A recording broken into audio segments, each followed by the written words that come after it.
Tá. Eu quero terminar de explicar o que faltou ali, falando ainda da descolonização da Ásia. Então, vamos falar da China, certo? A China era chamada de Império de Centro, o nome, pelos europeus, na época, ali no século XIX, tá? Quando nós vamos ter aí também influência inglesa. Então, os chineses sofreram muito, né, com os japoneses, porque os japoneses eram altamente imperialistas. Depois nós falamos da China, né, de maneira geral, quando chegou aí Mao Tse Tung no poder, mas é importante só a gente falar de uma situação que a China consegue essa emancipação em 1949, né, onde vai ser liderada por Mao Tse Tung. Nós já falamos sobre isso. Mas tem algo que é importante a gente falar. Durante o século XIX, o domínio chinês era o domínio sobre a China era da Inglaterra. Isso é tão forte, tá? Que houve algumas disputas e nessa região houve a Guerra do Ópio. Tá? A Guerra do Ópio é do século XIX. Ela aconteceu em dois momentos, de 1839 a 1842 e de 1856 a 1860. A China, ela era uma grande produtora de seda, porcelana e chá. Tá? E o ópio era um produto cobiçado. Os chineses não tinham muitos produtos que eles se interessavam para a Inglaterra. A Inglaterra era uma grande compradora de chá da China. Só que a Inglaterra não tinha altos lucros. Por quê? Porque os chineses não se interessavam por produtos ingleses. Até que a China começou a comercializar o ópio. O ópio vem de uma planta chamada papoula, que era produzida, que era cultivada na Índia, e quem fazia esse comércio eram os britânicos, tá? É uma planta alucinógena, né? Uma droga, né? E aí a Inglaterra fazia esse comércio. E começou a fazer esse comércio com os chineses, de forma ilegal, mas acontecia esse comércio. E começou a incentivar os chineses a consumir o ópio. Tá? E isso causou um descontentamento muito grande para com uma galera que era mais tradicional na China. Então, o comércio realizado do ópio dentro da China era um comércio que era ilegal e incentivado ainda pelos ingleses o consumo de ópio na China.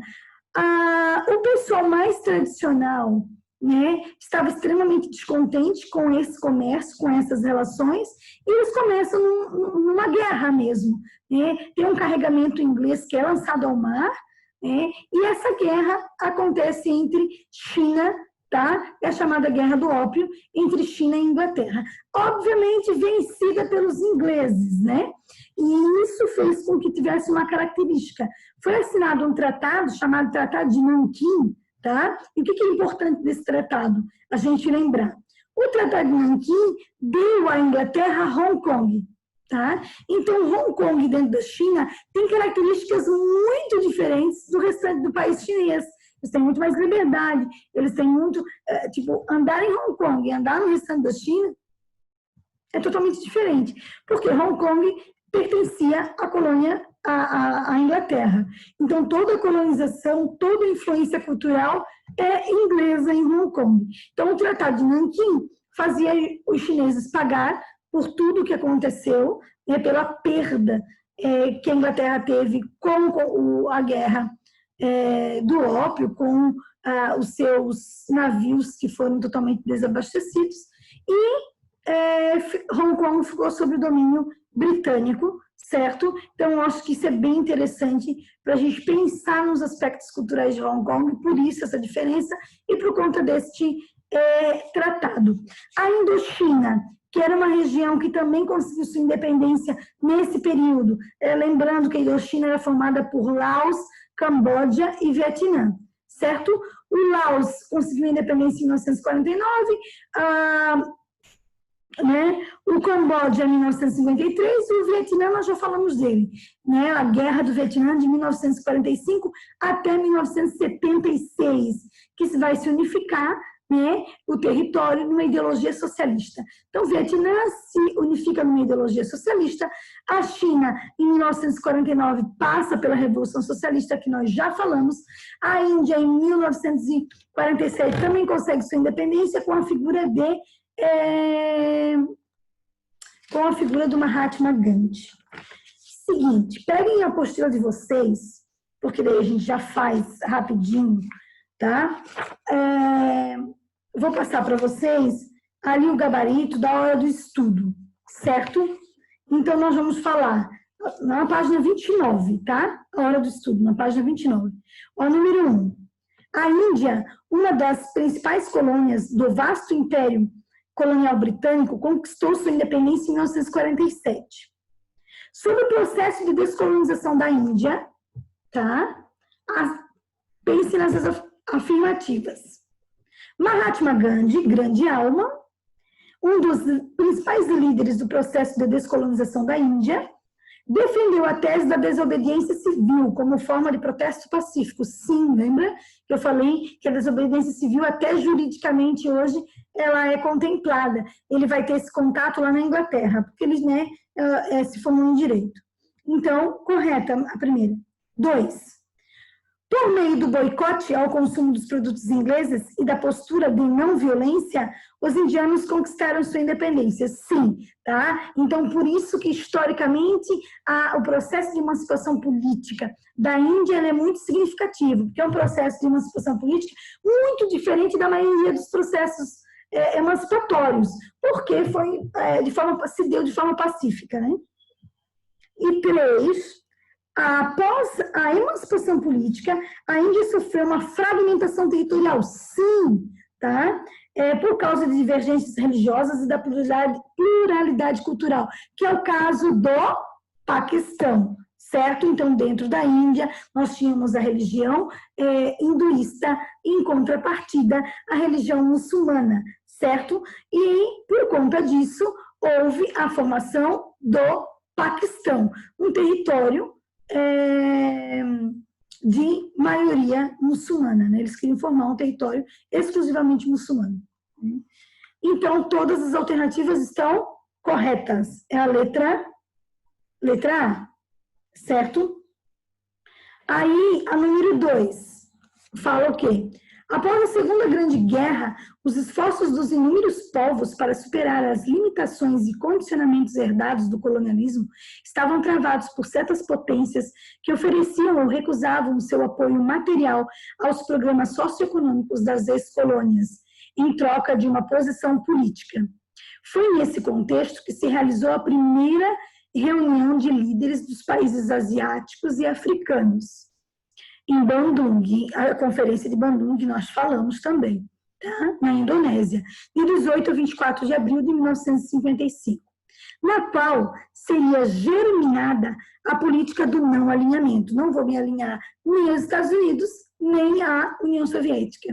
Das alternativas a seguir, assinale aquela que não apresenta os princípios de Bandung. Gente, não apresenta, a única que está errada. É muito comum o vestibular da CAF, tá? A CAF adora a incorreta, tá? De 10 questões, 8 pedem a incorreta, né?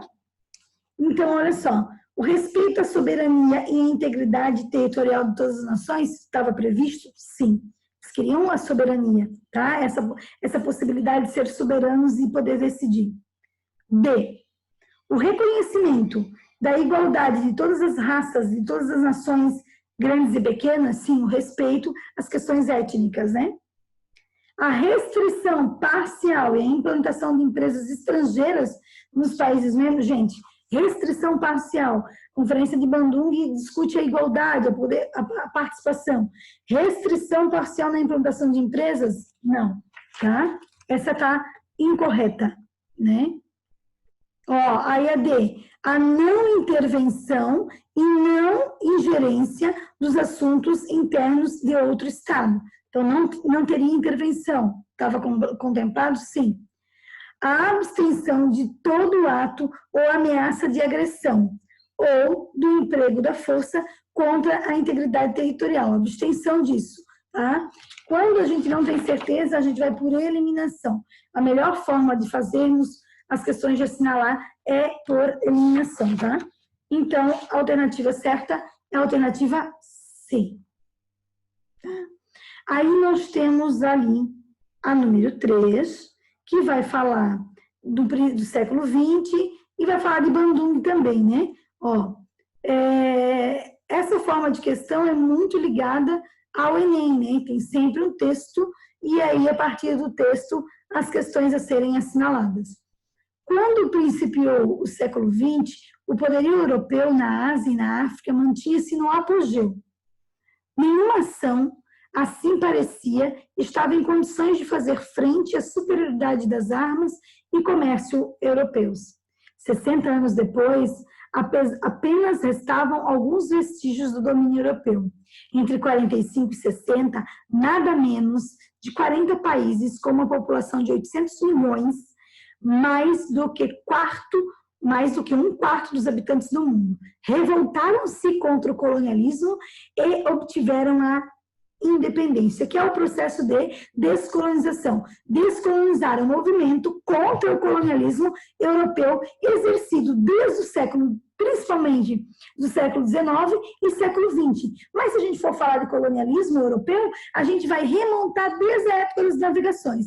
Então, na verdade, desde o século XV, existe um colonialismo por parte dos europeus aos países africanos e aos países asiáticos, né? Que só vão conseguir se libertar no século XX, meados do século XX, pós-Segunda Guerra Mundial.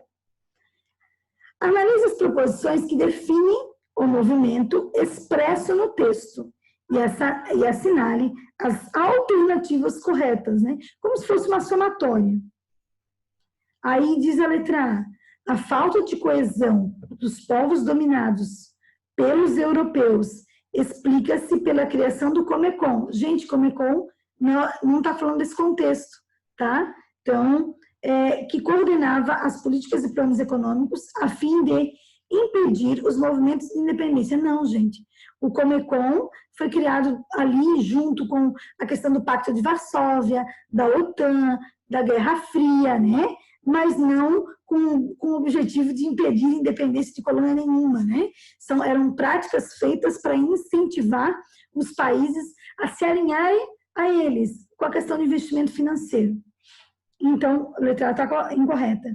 B. As colônias receberam apoio da Igreja Católica, que reconheceu a legitimidade dos movimentos contra a opressão europeia e convenceu a população nativa a abandonar a luta armada. Meu Deus, né, gente? Claro que não, né? C. Representantes de países libertados da tutela colonial, reunidos em Bandung, elaboraram um documento em que condenavam o colonialismo, a discriminação racial e a corrida armamentista, proclamando neutralidade no mundo dividido pela Guerra Fria. Isso é a Conferência de Bandung. Neutralidade. Não quero me alinhar nem aos Estados Unidos e nem à União Soviética. Não quero estar alinhado com nenhum desses países, nem com o capitalismo e nem com o socialismo. Daí que vem o conceito que eu já disse para vocês de terceiro mundo, porque nesses países não havia inserção, né? Inserção mesmo, né? De dinheiro nem estadunidense e nem soviético. Então, letra C, correta. D. Um arsenal ideológico assimilado por parte dos povos dominados foi fornecido pelos próprios ocidentais, pois, em contato com europeus, as elites cultas e as minorias intelectuais descobriam o pertencimento a uma realidade também nacional. Sim, gente, onde o Gandhi vai conhecer a ideia de desobediência civil? Dentro da Inglaterra, o país que dominava a Índia, né? Então, essa saída para eles, havia muito isso, né? Um incentivo, isso é um tiro que acabou no pé, um incentivo por parte da metrópole, tá? A elite desses países estudarem na Europa, nesses países que são metrópoles, para eles conseguirem colocar na cabecinha desses indivíduos a ideologia da própria metrópole, para que eles voltassem para os países coloniais com o discurso da metrópole. Mas o tiro saiu pelo pé, né, porque havia já uma disseminação do conhecimento de forma diferente, tá? Não só da ideologia da própria metrópole. Isso fez com que, quando eles retornassem, tá, já retornaram com um discurso diferente e não o discurso da própria metrópole. Então, tá certo. E a letra E, a descolonização afroasiática, acompanhada de um retorno a valores próprios, postulava o redescobrimento da originalidade das populações colonizadas e, consequentemente, incorporava a contestação da universalidade da civilização europeia. Sim, eu começo a retomar a ideia da minha identidade. A quem eu pertenço? Eu pertenço à Inglaterra? Não. Qual é a minha identidade? Essa retomada, certo? Então, ficou a número 3, alternativa C, D e E, certo? Eu coloco a fotinho da página 30 e da página 31 para vocês lá no grupo, certo? Com o gabarito. E vou liberar as trilhas dessa unidade que que a gente acabou de estudar, certo, gente? Então, aqui vou liberar as trilhas para vocês da descolonização da Ásia e da África, certo? Unidade 43. Libero as trilhas hoje, já faço isso agora, e dou uma semana para vocês fazerem essas trilhas. Alguma pergunta, galera? Já 9 horas, eu me perco no tempo. Não, Pro. Não. Oi, tudo certo? Tudo. Então, tudo. Se alguém falou ali.